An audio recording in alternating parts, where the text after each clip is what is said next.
우리 인사 나누도록 하겠습니다. 사랑하고 축복합니다. 새해 복 많이 받으시기 바랍니다.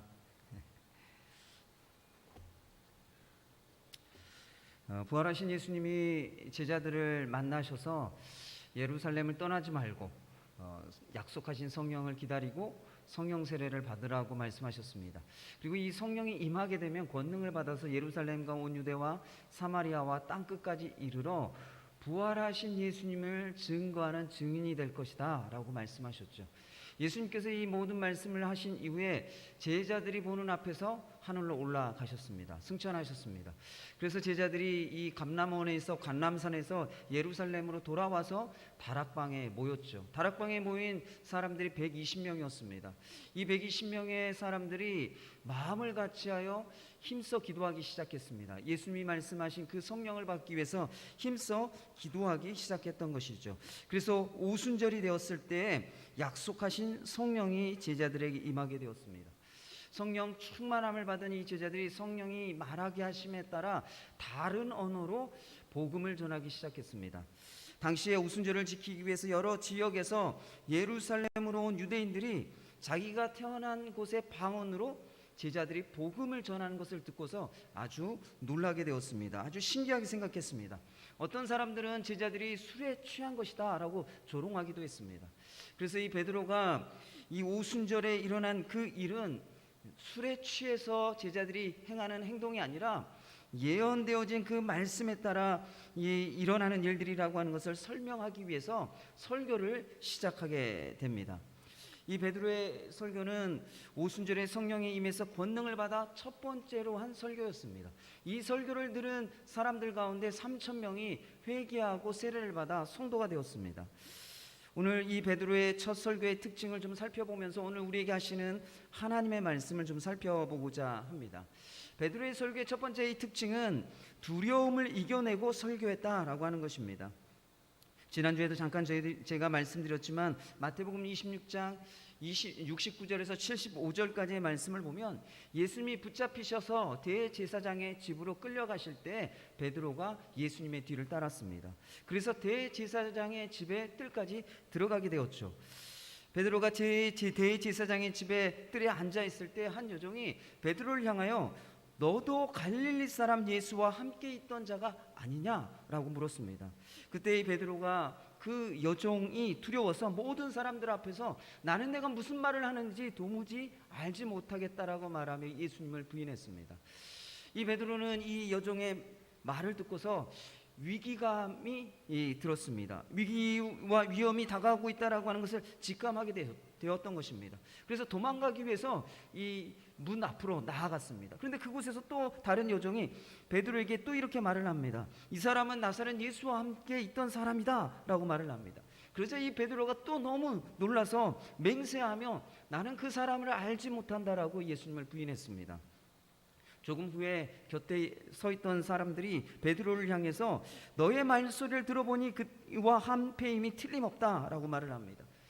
모든 사람들의 시선이 베드로에게 주목되기 시작했습니다. 베드로가 큰 두려움과 당혹감에 휩싸여서 예수님을 저주하고 맹세하며 나는 그 사람을 도저히 알지 못한다라고 예수님을 부인했습니다. 이 베드로가 예수님을 3번 부인한 이유가 무엇입니까? 그것은 자신도 붙잡혀서 예수님과 같은 어려움, 고초를 당할까 두려워했기 때문에 예수님을 3번 부인했던 것이죠.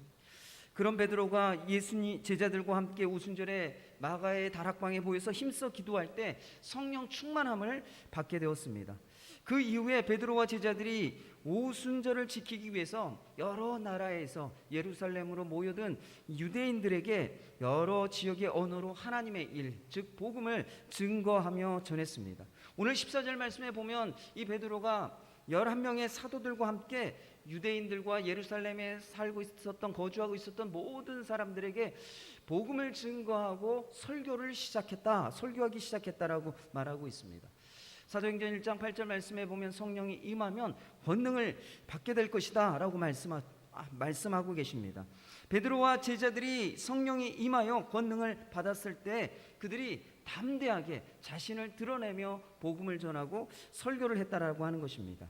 그것을 보면 성령이 임할 때 성령이 임할 때 나타나는 특징 한 가지를 살펴볼 수가 있죠. 그 특징이 무엇입니까? 두려움을 이기는 권능을 받게 된다는 것입니다.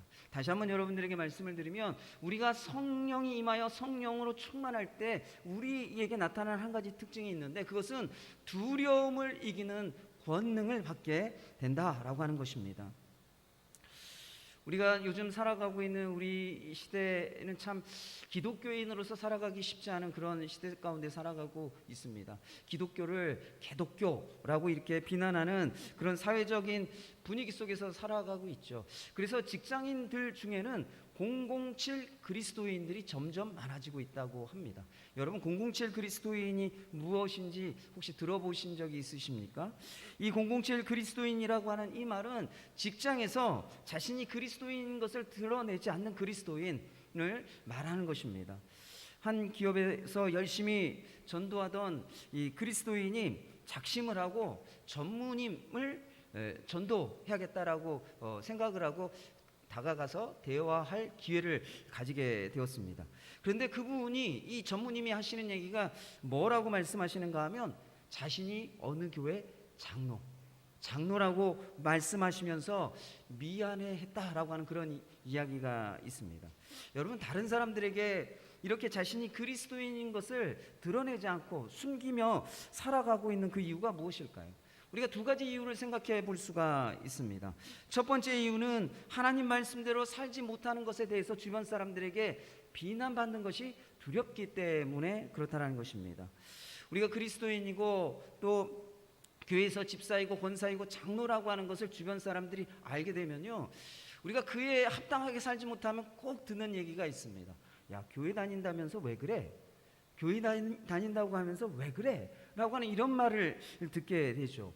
너 교회에서 집사라며, 너 교회에서 권사라며, 너 장로라며, 이런 얘기를 듣게 될 때가 있습니다. 말씀대로 살지 못할 때 주변 사람들로부터 이런 비난의 말을 듣는 것이 싫고 두렵기 때문에 그리스도인이라고 하는 것을 드러내지 않냐고 숨기며 신앙생활을 한다는 것입니다. 또 두 번째로는 자신에게 미칠지 모르는 어떤 불편이나 손해가 두렵기 때문이라는 것입니다. 많은 분들이 경험하셨지만, 우리가 처음 코로나19가 이게 확산되어질 때 교회가 마치 코로나 확산의 중심인 것처럼 많은 여론들이 교회를 향하여 이렇게 비난하고 세상 사람들이 손가락질하던 때가 있었습니다. 그래서 주변 사람들로부터 참 교회는 이기적이다, 교회는 참 이기적이다, 성도들은 이기적이다 라고 하는 그런 비난의 말을 참 많이 들었습니다. 그래서 한때는요, 카페 같은 데 가갖고 권사님, 집사님, 장로님이라고 이렇게 호칭 부르기가 참 눈치 보이는 그런 때가 있었어요. 또 그뿐만이 아니라 직장에서는 주일에 교회 갔다 왔다라고 하는 것을 얘기하기가 참 어려운 그런 때, 숨겨야 할 때도 우리가 있었던 것을, 우리가 경험했던 것을 우리가 좀 되돌아볼 수가 있습니다. 성도들이 세상에서 받게 될 비난이나 불편과 손해에 대한 두려움 때문에 세상에서 그리스도인인 것을 드러내지 않고 숨기며 살아가게 될 때 우리가 직장생활, 사회생활을 조금은 편하게 할 수가 있죠. 그런데 어떤 문제가 생기는 줄 아십니까? 복음을 전하지 못하는 문제가 생긴다라고 하는 것입니다. 성도가 세상에서 그리스도인이라고 하는 정체성을 숨기지 않고 담대하게 드러내야 할 이유는 우리에게 복음을 전할 사명이 있기 때문이라는 것이죠. 사도행전 4장을 보면 성령이 충만한 사도들이 십자가에서 죽으시고 부활하신 예수님이 하나님의 아들이시고 그리스도라고 전하기 시작했습니다. 그래서 이 종교 지도자들이 그것은 모세의 율법과 하나님을 신성모독하는 것이다 라고 예수님에 대해서 전하지 못하게 위협하고 경고했습니다. 그러나 성령이 충만했던 이 스데반이 복음을 전하게 되죠. 그리고 유대인들에게 돌에 맞아 스데반이 순교하게 됩니다. 사도행전 8장을 보면 이 스데반의 순교 이후에 예루살렘에 있는 교회에 큰 박해가 임했습니다. 사도 외에 모든 성도들이 흩어져서 유대와 사마리아로 흩어지게 되었습니다. 이 흩어진 성도들이 두루다니며 복음을 전하죠. 그러한 대표적인 인물이 누구입니까? 성령에 이끌려 복음을 전했던 빌립 집사가 그런 대표적인 인물이죠. 제자들과 성도들이 박해 가운데서도 복음을 전할 수 있었던 그 이유가 무엇입니까? 그들이 성령이 임했을 때 두려움을 이기는 권능을 받았기 때문이라는 것입니다. 그래서 그들은 그리스도인이라고 하는 정체성을 숨기지 아니하고 복음을 전할 수 있었던 것이죠. 로마의 트라이아누스 황제 때 초대교회 박해가 있었습니다. 이때 박해 때 사도 베드로와 요한의 제자였던 이그나티우스라고 하는 사람이 로마에서 순교를 당하게 되었습니다. 그가 순교하기 전에 7통의 편지를 남겼는데 그 편지의 내용을 보면 순교당하지 않도록 성도들에게 중보기도 요청을 하지 않았습니다. 한결같이 용기 있게 죽음을 맞이할 수 있게 해달라고 기도 부탁을 했던 것을 볼 수가 있습니다. 그리고 또 그가 쓴 편지에는 이렇게 기록되어 있습니다. 기독교는 세상에 의해 미움을 받을 때 가장 위대합니다. 기독교는 세상에 의해 미움을 받을 때 가장 위대합니다 라고 이렇게 편지에 기록했다는 것입니다. 이 이그나티우스가 진짜로 두려워했던 것은 죽음이 아니라 죽음 앞에서 뒷걸음치기 하는 나약함, 그것을 가장 두려워했다라고 편지에는 기록되어져 있습니다. 초대교회 성도들이 이 박해 속에서도 두려워하지 아니하고 순교하며 복음을 전할 수 있었던 그 이유는 성령이 임했을 때 그 두려움을 이기게 하시는 성령의 권능을 받았기 때문에 가능했다라고 하는 것입니다. 사랑하는 성도 여러분, 우리가 성령이 임하여 두려움을 이기는 권능을 받을 때 우리가 비난받는 이 시대 속에서, 그리스도인인 것을 비난하는 이 시대 속에서 그리스도인인 것을 숨기지 아니하고 복음을 증거하는 사명을 감당하며 살아갈 수 있다라고 하는 것을 기억하시길 바랍니다.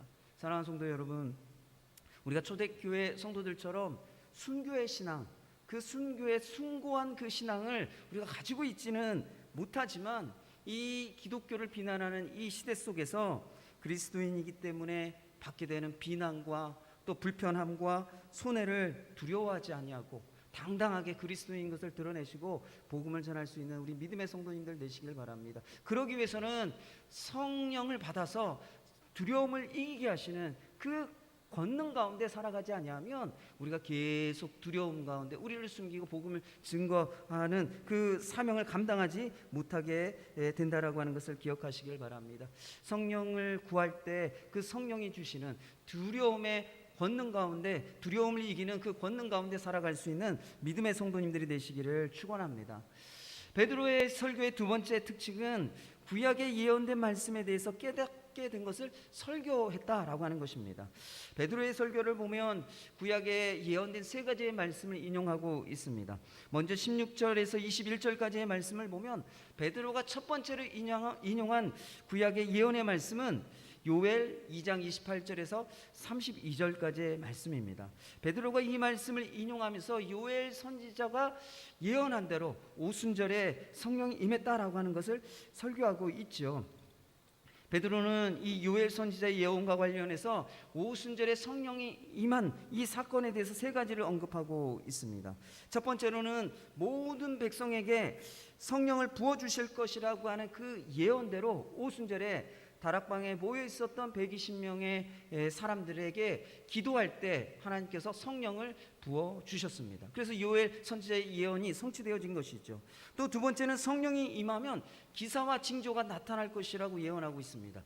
그 예언대로 성령이 임했을 때, 오순절에 성령이 임했을 때 기사와 징조가 나타나서 제자들이 다른 언어로 말을 하며 복음을 전했다라고 이 베드로가 설교하고 있습니다.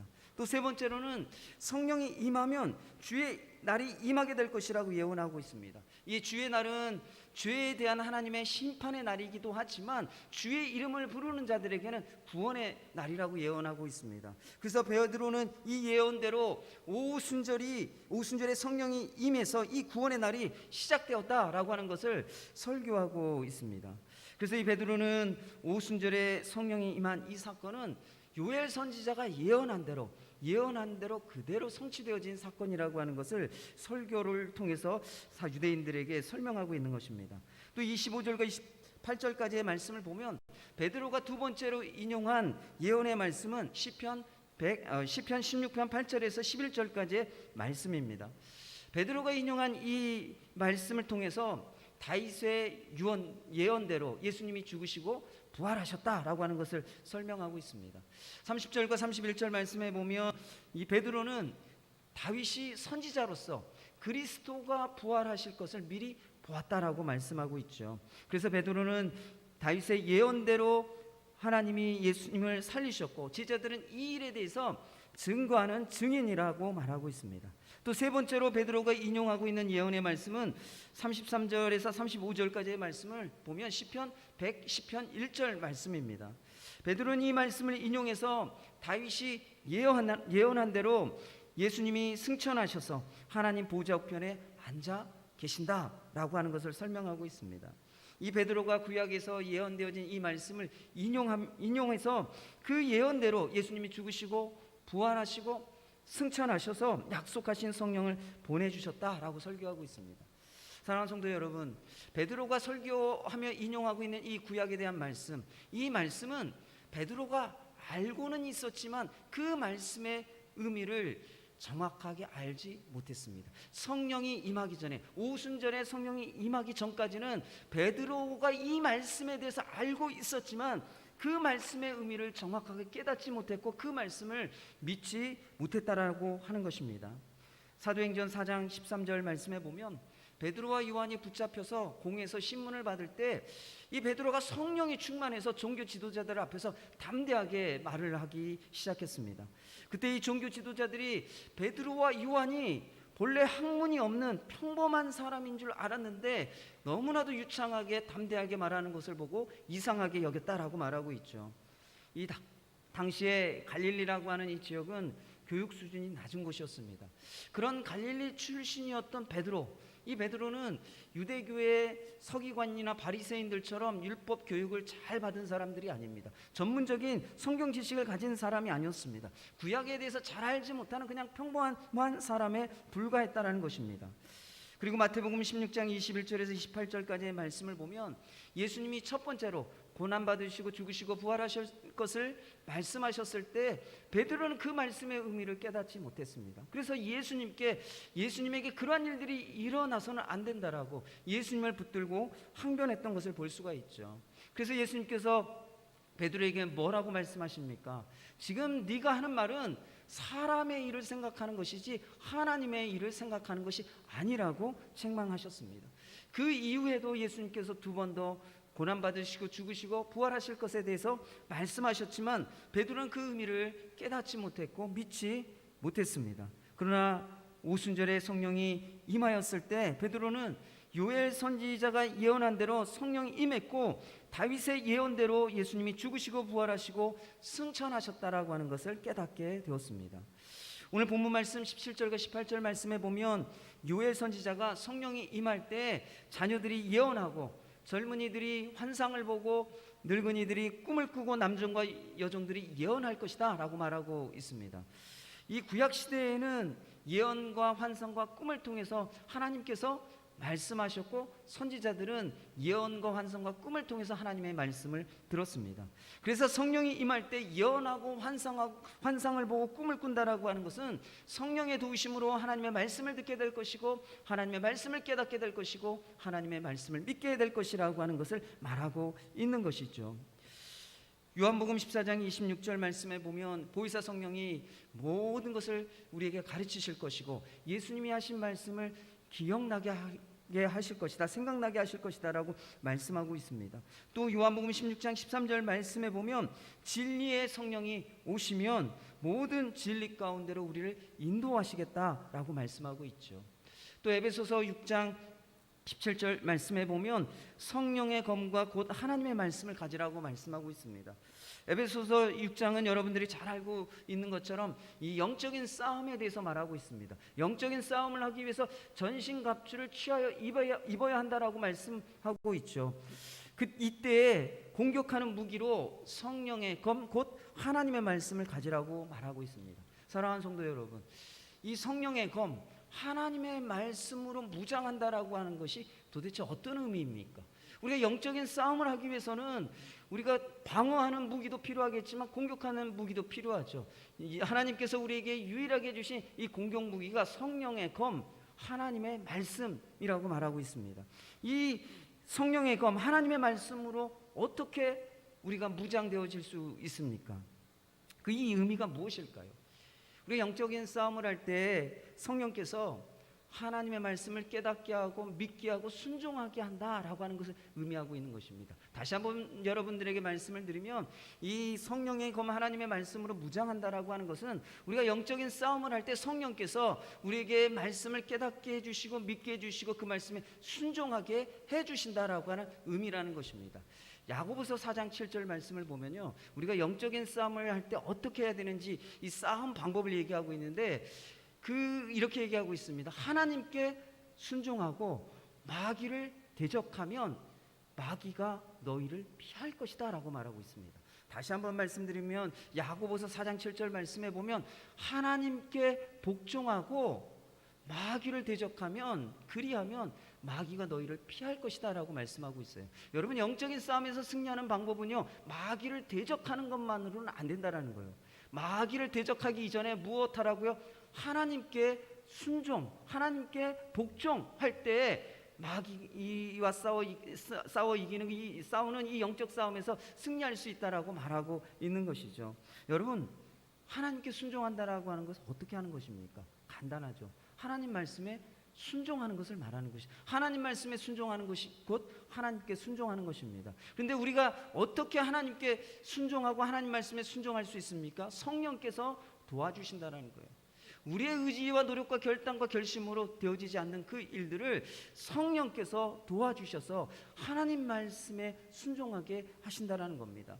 그렇기 때문에 우리가 영적인 싸움 가운데 성령의 검, 하나님의 말씀으로 무장한다라고 하는 것은 우리가 들은 그 말씀을 성령께서 깨닫게 해주시고 믿게 해주시고 순종하게 해주실 때에 우리가 영적인 싸움에서 승리할 수 있다는 것이에요.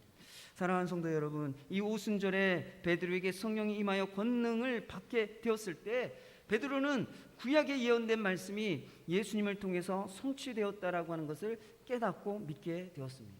우리가 그것을 보면 성령이 임할 때 우리가 받게 되는 권능이 무엇인지를 알 수가 있죠. 그것이 무엇입니까? 하나님의 말씀을 깨닫고 믿고 순종하게 되는 것. 그것이 성령이 임할 때 성령이 주시는 권능이라고 하는 것입니다.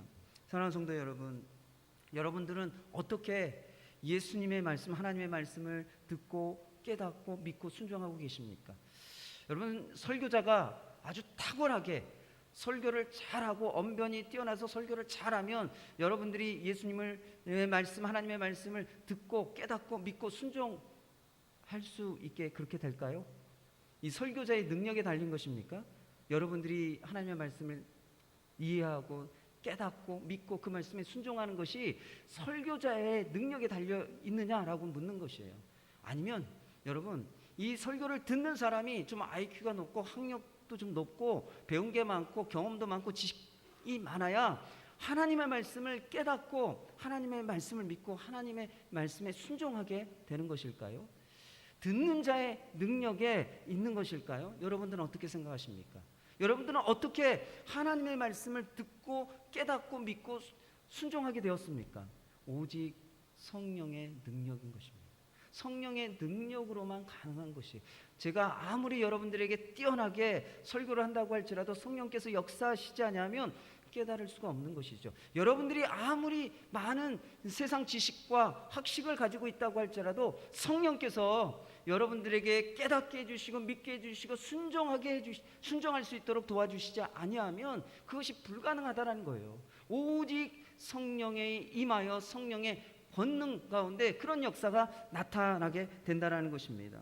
사랑하는 성도 여러분, 성령이 가르치시고 또 생각나게 하시고 진리 가운데로 인도하시는 분이시기 때문에 그 성령의 역사로만이 우리가 하나님의 말씀을 듣고 깨닫고 믿고 순종하게 된다라고 하는 것을 기억하시기를 바랍니다. 그래서 여러분들이 말씀을 들을 때마다 하나님 앞에 간절히 간구해야 될 것은 설교자에게 성령께서 역사하시도록, 설교자에게 성령께서 역사하시도록, 듣는 여러분들 가운데 성령께서 역사하시도록 여러분들이 간절히 구하시기를 바랍니다.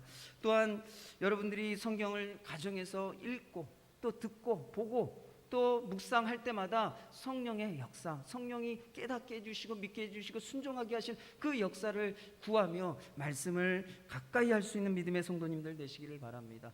그래서 여러분들이 설교자가 개떡같이 이야기한다고 할지라도, 개떡같이 전한다고 할지라도 성령의 깨닫게 하시는 그 역사로 말미암아 철떡같이 알아듣는 믿음의 성도님들 되시기를 주의 이름으로 축원합니다. 베드로의 설교의 이 세 번째 특징은 예수님이 주와 그리스도가 되신다라고 하는 것을 설교했다라고 하는 것입니다. 36절 말씀에 보면 베드로의 설교의 결론이에요. 그 결론이 무엇입니까? 십자가에 못 박은 예수님을 하나님이 주와 그리스도가 되게 하셨다라고 하는 것입니다. 그래서 이 설교라고 하는 것은요, 세상에서 사는 처세술을 가르친다거나 세상의 지혜와 도덕과 철학을 가르치는 것이 아닙니다. 예수님이 주와 그리스도가 되신다라고 하는 것을 주구장창 매 설교 때마다, 모든 설교 때마다 전하는 것이 설교입니다. 그리고 이 성도들이 예수님이 주와 그리스도가 되신다라고 하는 것을 고백하고 믿으면서 어떻게 살아야 하는지를 전하는 것이 설교라고 하는 것입니다. 그래서 여러분, 설교가 재미없더라도, 지루하더라도 설교가 원래 그런 것이구나 라고 좀 생각해 주시길 바랍니다. 제가 아무리 재밌게 하고 재미난 이야기들을 찾으려고 해도요, 안 될 때도 참 많아요.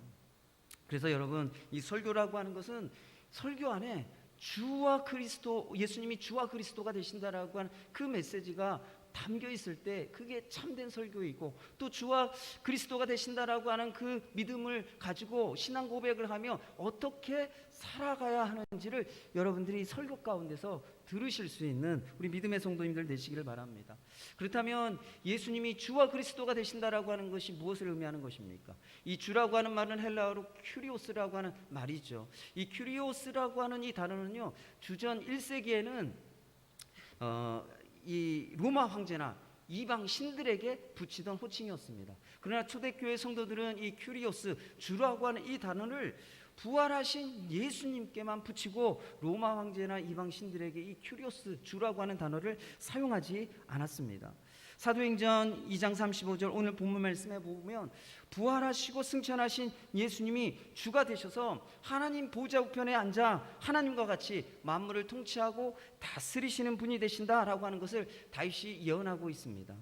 그래서 이 베드로가 오순절에 성령이 임하여 권능을 받게 되었을 때 그 예언대로 예수님이 하나님과 같이 주가 되셔서 모든 만물을 통치하고 다스리시는 분이 되신다라고 하는 것을 베드로가 믿고 깨닫고 믿게 되었습니다. 또 이 그리스도라고 하는 이 말은 기름 부음 받은 자라고 하는 말이죠. 히브리어로는 메시아라고 이렇게 합니다. 예수님이 십자가에서 죽으시고 부활하시고 승천하신 이후에 성령이 임했을 때 예수님이 어떤 메시아, 어떤 그리스도가 되시는지를 분명하게 알게 되어졌습니다. 유대인들은 이스라엘 백성들, 이스라엘 민족을 로마에서 해방시켜줄 정치적인 메시아 그리스도를 기대하고 기다렸습니다. 그러나 예수님이 십자가에서 죽으심으로 모든 사람들을 죄 가운데서 구원하실 구원자가 되신다라고 하는 것을 보여주셨죠. 그래서 이 오순절에 성령이 임했을 때 이 제자들이 그 사실을 깨닫고 믿게 되었던 것입니다. 그래서 베드로가 설교의 결론으로 하나님이 예수님을 주와 그리스도가 되게 하셨다라고 하는 이 말은 예수님이 하나님과 같은 주가 되셔서 모든 만물을 다스리고 통치하시는 분이시고 우리를 구원하는 구원자가 되신다라고 하는 것을 선포하고 있는 것입니다. 그렇다면 여러분, 오늘날 우리 성도들에게 예수님이 주와 그리스도가 되신다라고 하는 것이 어떤 의미가 있습니까? 사도행전 4장 12절 말씀 우리 좀 함께 읽어보도록 하겠습니다. 사도행전 4장 12절 말씀, 사도행전 4장 12절 말씀 우리 함께 읽어보도록 하겠습니다. 시작. 다른 이로서는 구원을 받을 수 없나니 천하 사람 중에 구원받을 만한 다른 이름을 우리에게 주신 일이 없음이라 하였더라. 우리가 이 말씀 다시 한번 읽어보겠습니다. 시작.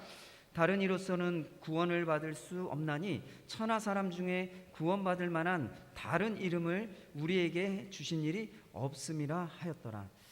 우리가 읽은 이 사도행전 4장 12절 말씀에 보면 예수님 외에 구원받을 만한 다른 이름을 우리에게 주신 적이 없다라고 말씀하고 있습니다. 사랑하는 성도 여러분, 세상의 모든 문제들, 또 우리가 인생을 살아가면서 겪게 되는 그 모든 문제들의 근원적인 뿌리가 무엇일까요? 어디에서부터 이런 문제들이 시작되어지는 것일까요? 성경은 우리에게 분명하게 말씀하고 있습니다. 세상 모든 문제들, 우리가 겪는 인생의 모든 문제들의 그 시작은 죄로부터 시작되어졌다라고 하는 것을 분명하게 말씀하고 있습니다. 그 죄로부터 구원받을 수 있는 유일한 길과 방법이 누가 되신다고요? 예수님이 되신다라고 말씀하고 있죠. 그리고 그 예수님이 세상을 통치하고 다스리시는 분이 되신다라고 말씀하고 있습니다. 그래서 예수님 외에 구원받을 만한 다른 이름을 우리에게 주신 일이 없다라고 하는 이 말씀은 예수님이 세상과 우리가 겪는 인생의 모든 문제에 유일한 답이 되신다라고 하는 것을 말하고 있는 것입니다. 다시 한번 말씀을 드리면 예수님이 우리의 주와 그리스도가 되신다라고 하는 이 말씀은 우리가 겪는 모든 문제들에 대한 유일한 답이 예수님밖에 없다라고 하는 것을 말하고 있다라는 것입니다. 여러분, 요즘 신종어 중에 노답이라고 하는 말 들어보셨습니까? 요즘 젊은 사람들은 노답이라고 하는 말을 참 많이 사용을 합니다. 이 말은요, 영어의 no, 아니요라고 하는 뜻과 답이라고 하는 단어가 이렇게 합해진 단어예요. 그래서 노답은 답이 없다는 뜻이에요. 답이 없다. 이런 단어를 언제 사용하는가 하면요, 어떤 문제가 발생했는데 그 문제를 해결할 방법이 없을 때 노답이라고 얘기를 합니다. 그리고 거기서 조금 더 발전된 단어가 있는데 핵노답이 있습니다. 핵노답은 무슨 뜻인 줄 아십니까? 핵무기의 핵자를 붙여갖고 핵노답이라고 얘기합니다. 답이 없는데 엄청나게 답이 없는 상황, 도저히 답을 찾을래야 찾을 수 없는 상황, 이런 상황을 핵노답이라고 젊은 사람들은 표현합니다. 사랑하는 성도 여러분, 우리가 살아가면서 이 핵노답 같은 그런 문제들을 참 경험할 때가 참 많아요. 저도 이렇게 지금까지 이제 살아오면서 참 바뀌어지지 않는 제 안의 문제, 다뤄지지 않고 해결되지 않는 문제 중에 한 가지는요, 저의 모난 성품이에요. 모난 인격이에요. 이게 잘 안 다듬어져요. 잘 다듬어졌으면 한 50년 저도 살았는데 이 성령도 받고 은혜도 받고 뭐 그냥 그때는 조금 변하는 것 같다가 또 제자리. 그런 모습을 가장 많이 알고 힘들어하는 사람이 누굴까요? 저희 아내죠. 안 변해, 안 바뀌어. 어쩜 저렇게 안 바뀌지? 은혜 받았다고 해서 조금 바뀌는 것 같더니 다시 제자리야. 그래서 이 모난 성품, 좀 이렇게 다듬어지기를 원하는 그런 성품과 인격이 진짜 안 바뀝니다. 해결이 안 되어집니다. 노답이죠. 뭐예요? 핵노답인 거죠. 핵노답. 여러분들은 어떠세요? 여러분들 예수님 믿고 여러분들의 인격과 성품이 좀 모난 부분이 좀 이렇게 깎여지고 다듬어져서 좀 그래도 내가 괜찮은 사람이다, 뭐 이런 좀 마음이 드세요? 내가 예수님을 좀 닮아간 것 같고 하나님의 성품을 좀 닮아가는 것 같다, 그런 생각이 드십니까? 또 우리에게 이 노답 같은 문제가 무엇인가 하면요, 마음의 상처의 문제예요. 많은 사람들이 이 마음의 상처의 문제를 해결하지 못하고 살아가는 분들이 참 많습니다. 여러분들이 해결하지 못하는 또 노답 같은 문제 중에 한 가지는요, 영적인 지도자로부터 받은 상처예요. 영적인 지도자로부터 받은 상처. 이건 진짜 해결이 잘 됩니다. 진짜 해결이 안 돼요. 이런 해결되어지지 않는 이런 상처의 문제들, 노답인 거죠.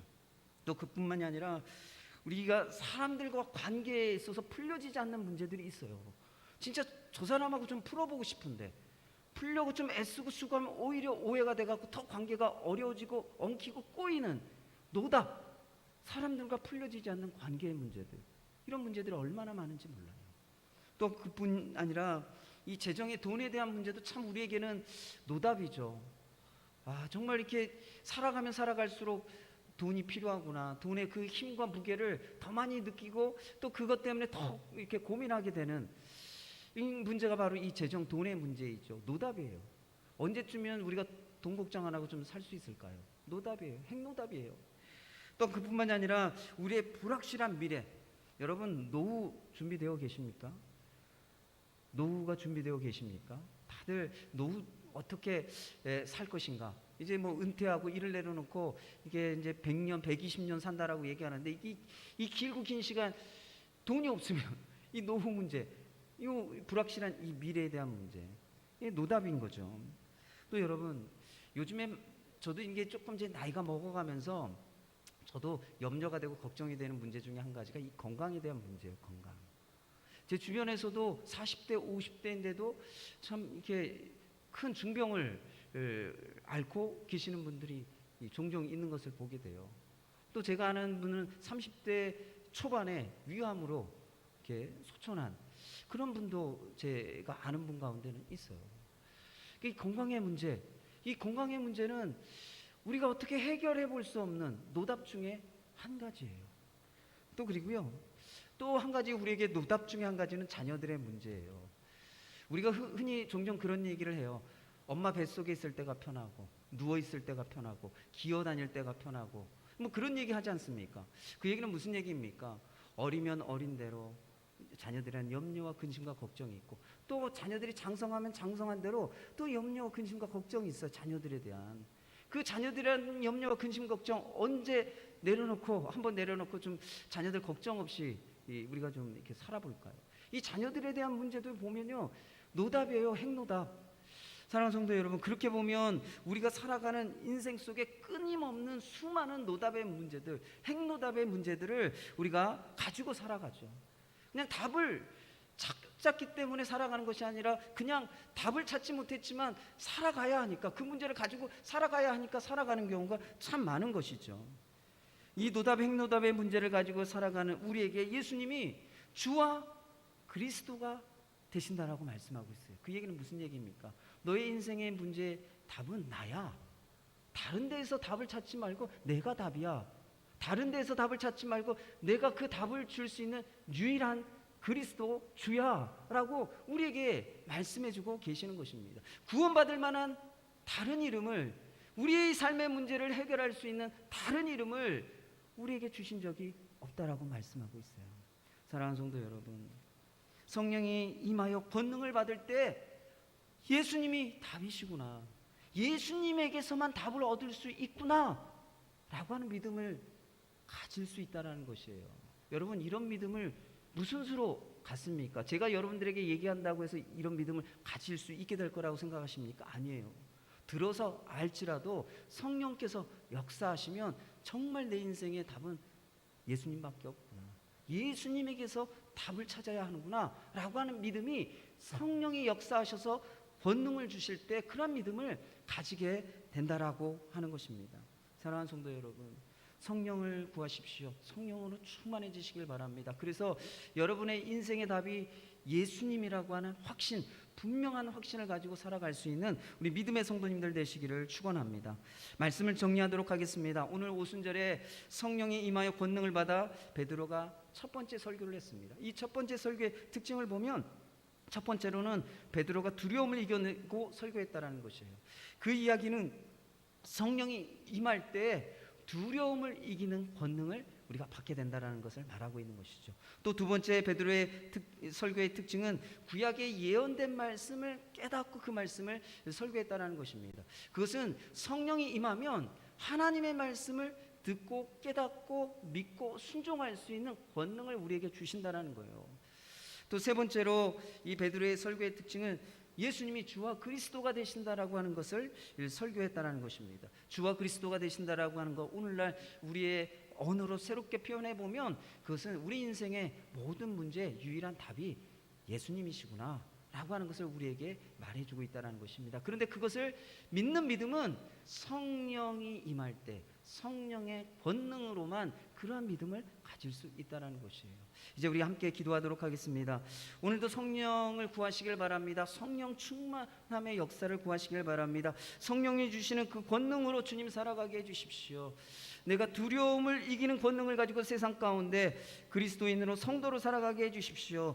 또 성령이 임할 때 그 하나님의 말씀을 깨닫고 믿고 순종하게 되어지는 역사가 있게 해주십시오. 또 무엇보다도 주와 그리스도가 되신다라고 하는 믿음, 내 인생과 내 삶의 유일한 답이 예수님이라고 하는 믿음, 그 믿음 가지게 도와달라고 성령의 역사를 이 시간 구하며 함께 기도하도록 하겠습니다. 기도하겠습니다. 아버지 하나님, 오늘 베드로가 성령에 충만하여 설교할 때 그 설교 가운데 그 성령이 어떻게 역사하시고 어떤 권능을 주시는지 오늘 우리가 말씀을 통해서 깨닫고 보게 됩니다.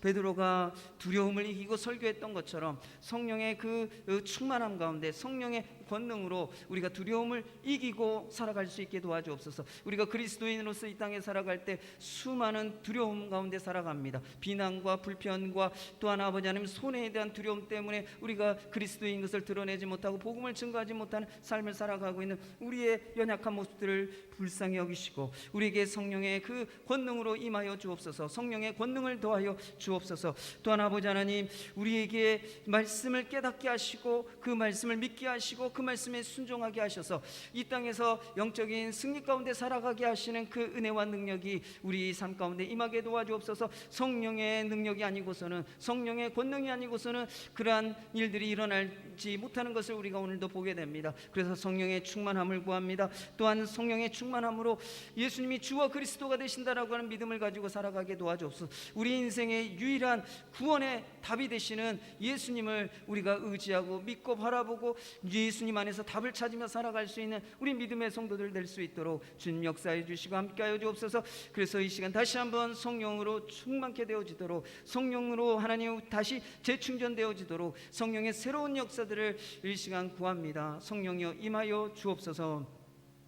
주님 오늘도 성령의 역사를 구합니다. 성령의 능력을 구합니다. 먼저 우리 마음 가운데 성령에 임하여 주시고 성령의 충만함 가운데 있게 하여 주옵소서. 그래서 성령의 권능으로 살아가는 모든 성도들 되게 하여 주옵소서. 감사드리고 이 모든 말씀 예수님의 이름으로 기도드립니다. 아멘. 찬송가 197장 찬송하시겠습니다.